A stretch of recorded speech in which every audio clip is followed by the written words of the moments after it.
Hi, I'm Kayla with WTI. I just absolutely love the What If Monsters in the series by Michelle Nelson Smith. This is What If I Know My Feelings. And in this book, it really helps to teach little ones different types of feelings and how they can either understand those feelings or get help with them.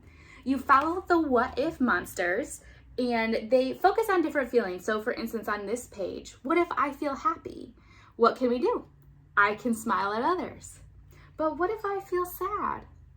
I can find someone to talk to. I love that each feeling is talked about throughout this book and there is an action for them or a response on how they can handle that emotion.